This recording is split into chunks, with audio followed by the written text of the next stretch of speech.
Hello people of YouTube, my name is Laurel and thanks for stopping by. So I'm going to be talking about what it's really like to move across the country for the first time. To preface, I'm from Minnesota. I was born and raised there and I've lived there my entire life other than 1 year in Wisconsin for school. I was a little nervous for this move, but mostly excited. For those of you that may not know, I moved from Minnesota to Arizona and we've been here for about a week now. I did have Kaylin, my boyfriend, who has done moves like this before, so I think that really helped. We got rid of a lot of stuff. We condensed a lot, and then we condensed more, and then more, and then more. We kept getting rid of thing after thing, piece of furniture, clothing item. We ended up getting rid of our food. We got rid of medicine, blankets, just little things that ended up taking up too much space that could be replaced. I ended up Tetrising our cars so that every little thing was shoved into every single nook and cranny and crevice that we could find just to get everything into the cars. Because everything had to fit in our 2 cars. 3 people between me, Kaylin, and his mom, and 2 cats in 3 cars and all of our possessions. On the morning of moving day, we had to pack the rest of our stuff up into the car and do final cleaning.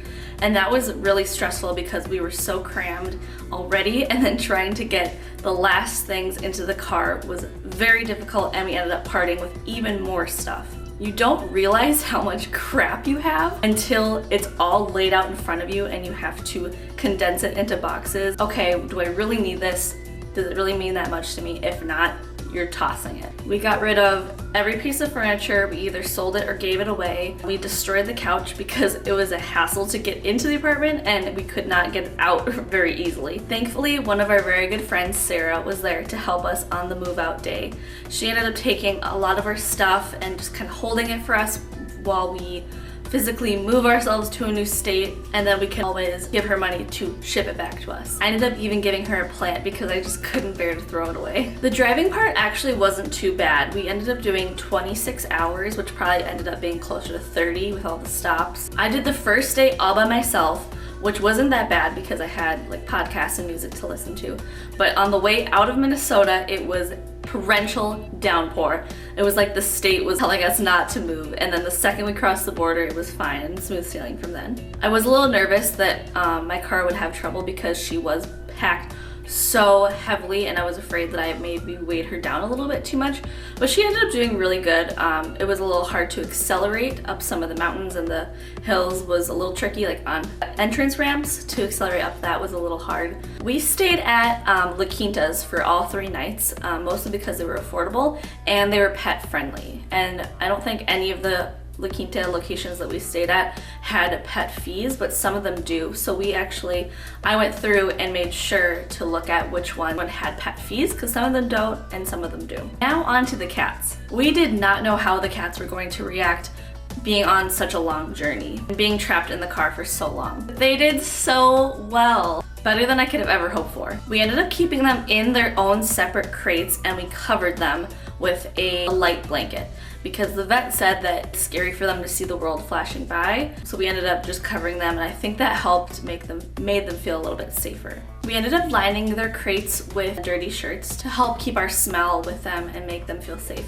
We also used this stuff called Feel Away, which is a synthetic cat pheromone, or it tells them that this is their space, this is my stuff. And I really attribute this to helping a lot. We sprayed down their kennels, we sprayed down the car, and we sprayed down the hotel room once we got there. Another thing we did was that a couple of weeks before we actually moved, we kept their kennels in the living room. We wanted that to become a part of their environment, and I really attribute that to helping because during all the stress of moving and all the noises, that was a safe space for them to hide, and they ended up napping in there on their own leisure, on their own time. It was kind of cute. The cats were really brave. They weren't very vocal in the car. On the 3rd day, we could definitely tell that they were getting a little bit mad for being cooped up so long, and I think they were a little bit more vocal at that time. But actually in the hotel room, they did really well. They came out, they were sniffing around, and I think spraying the Feel Away definitely made them a little bit more comfortable. And they ended up even sleeping in the bed with us at night, which was a huge relief. We ended up keeping them in the car for the entire driving time, and they were fine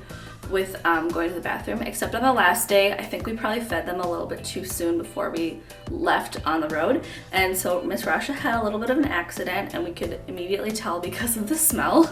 We ended up pulling over right away, and we could tell she just was like embarrassed and just like uncomfortable because she didn't even want to come out of her kennel at that point. So we stopped at a gas station, cleaned her up. I think we ended up throwing away one of the shirts that she had pooped on. We felt like two very stressed out parents dealing with like a blowout situation. The views driving through the center of the country were, as expected, pretty boring, flat, lots of fields, nothing too exciting. Once we got into New Mexico, it was really pretty. Like everything is red. Even the roads have this red tint to it and the mountains are red. It's very, very pretty.